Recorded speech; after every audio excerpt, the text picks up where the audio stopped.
If you slept like shit, you kind of know you slept like shit. You don't really need a ring to tell you or a watch to tell you you slept like shit. You need to drink more water. You need to eat more whole foods. You need to move your body more frequently. Until we have those things mastered, I just don't think the technology is serving us very well. Welcome to the show where we help you make smart nutrition simple. If you want proven nutrition strategies to help you build a better body and create the energy to show up for your family without overly restrictive and unrealistic dieting, then you're in the right place. Make sure to subscribe and enjoy this episode. What is going on? Welcome back to another episode of the Smart Nutrition Made Simple show.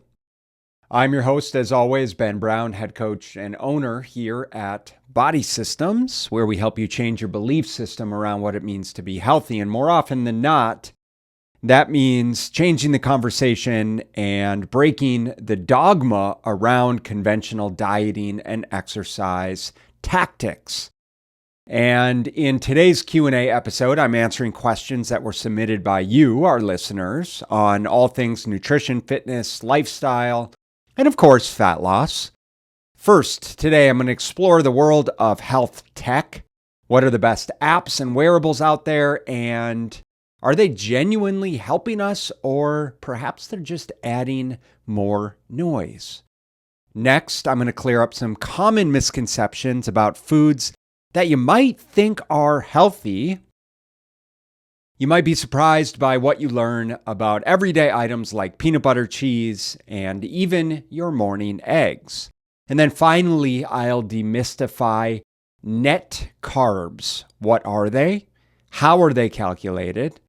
And can they help you better manage your carbohydrate intake? So if you've got a question you'd like me to answer on this podcast, very simply just shoot me a message and let me know. You can reach me directly at my email, ben@bodysystems.com.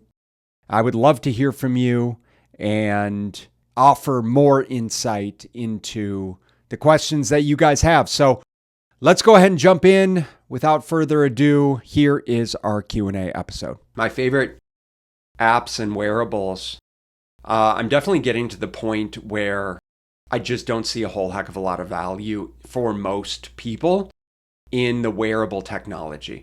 I find it's becoming much more of a distraction for people than an actual helpful tool, to the degree that we're obsessing over these trivial values and what they actually mean in the day-to-day, and losing sight of the really important rocks that we know are going to help us move the needle, right? And so I think all of the sleep data is great and interesting, but at the end of the day, not very helpful. I think all of the step data is great and interesting and can be a really good accountability tool. But certainly nothing to obsess over if we're committed to a certain amount of movement per day. I think caloric expenditure is worthless. And what we know about the technology that suggests we're expending a certain amount of calories based on height, weight, physical activity, the type of physical activity, it's not useful data. Until we get into later stages of health and fitness, or individuals that are truly dialed into their daily routine of their nutrition, they're already relatively lean and they're trying to create that extra 1 or 2% of optimizing things, whereby some of those tools can be really helpful. And this is from experience working with thousands of clients over, close to 20 years, but really mostly general population clients, where again, it's like, yeah, we want to accumulate a certain amount of steps. If you slept like shit, you kind of know you slept like shit. You don't really need a ring to tell you or a watch to tell you you slept like shit. You need to drink more water. You need to eat more whole foods. You need to move your body more frequently. Until we have those things mastered, I just don't think the technology is serving us very well. But at the end of the day, I think calorie tracking app. I think a step counter, and that can even just be a pedometer that you put on your waistband. Maybe some sort of app that might trigger you to engage in the habits that you know are important.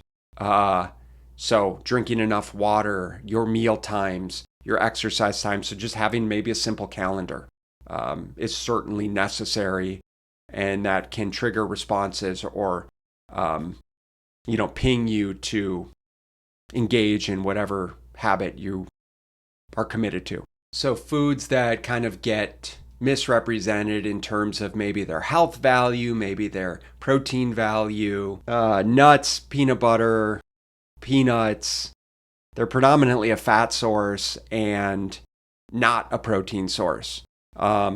Cheeses are another good example of foods that have a little bit of protein because they're dairy based, and dairy certainly has proteins in it, but it's predominantly fat, or depending on the type of cheese, maybe it's equivalent parts protein and fat. But this is definitely something that people get in trouble with, where while you're consuming some protein, eggs is a good example of certainly a protein source, but also a healthy fat source. And eggs are equal parts fat and protein, so an egg is probably 5 or 6 grams of fat and 5 or 6 grams of protein. So why that's important is because it's also a lot of calories, and calories matter most when it comes to losing weight. And so if we're consuming things that we think are high in protein, but that also have a lot of fat with them, then we're consuming a lot more calories. Eggs, maybe granola, cheese, peanuts, peanut butter, avocado is a good example of what is really a fruit, but a very high fat source. So eating an entire avocado is a tremendous amount of calories. So think about like the guacamole that you're using at, Chipotle, like the huge scoop that they're putting on. It's a tremendous amount of calories. And sure, is it a healthy fat? Yes, but just because fats are healthy doesn't mean that you can consume as much as you want and not have repercussions to over-consuming calories. Really, really important to understand, and I think it lends itself to the ideology around like paleo and Whole30 and all of these whole foods-based methodologies. While it's certainly beneficial to eat whole foods, calories still reign supreme. And eating more avocado and olive oil and butter and cheese just because they're real foods doesn't mean that, that the calories don't matter. Elevate 2024 is coming. Join us on October 26th in Scottsdale, Arizona for a powerful no rules health revolution. Elevate is your chance to break away from quick fix diets and to learn proven strategies to master your health. This full day in-person workshop brings together expert coaches, business leaders, and a thriving community ready to inspire and challenge you. If you love what you hear on this podcast and you want to fully immerse yourself with the tools, clarity, confidence, and community to transform your life, both in and out of the gym, then you need to be in the room with us. Early bird tickets are on sale now for a limited time. If you want more info, just click on the link in the show notes or head over to bodysystems.com/elevate-2024 to secure your spot today. So net carbs is the carbohydrates minus the amount of fiber equals the net carbs.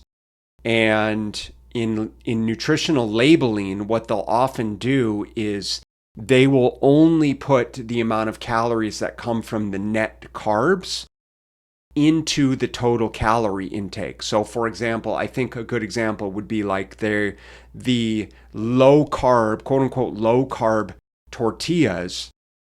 On the label, they'll put maybe that a tortilla is like 70 calories.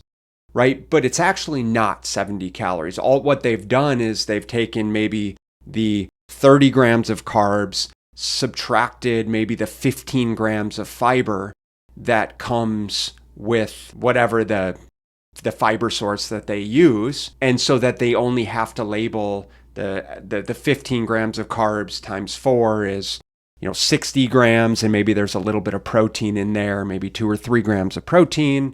And so it ends up being 70 calories on the label, but it's actually 120 or 30 calories. And so net carbs is kind of a sneaky way of marketing in a way to certainly help us feel better about our food choices, to appeal to the lower carb market of consuming foods that are quote unquote lower carb by bumping up the fiber intake, when in reality, it still counts as calories. And it doesn't mean that fiber isn't good for us. We definitely want to be consuming fiber, but it's a slippery slope when it comes to leveraging the net carb terminology and marketing tactics as a decision-making tool for foods because we think it's better for us. That's certainly not the case. Well, there you have it. That's it for this episode of the Smart Nutrition Made Simple show. If you have questions that you'd like us to tackle in an upcoming episode, then we can't wait to hear from you. So you can submit your questions directly by just messaging us on our social media. That's at Body Systems Coaching. Or you can just message me personally, ben@bodysystems.com. Appreciate you guys listening, and I will catch you in the next episode. Thank you so much for listening, and if you found this content valuable, here are 4 ways I can help you in your nutrition journey for free. 1. Grab a free copy of my Fat Loss Fix Guide at fatlossfixguide.com. 2. Join my free group at smartnutritionmadesimple.com. 3. Subscribe to my YouTube channel at smartnutritionmadesimpletv.com. 4. Leave a 5-star rating and positive review so that we can gain access to more nutrition experts ready to share their knowledge with you and ultimately help more people make smart nutrition simple.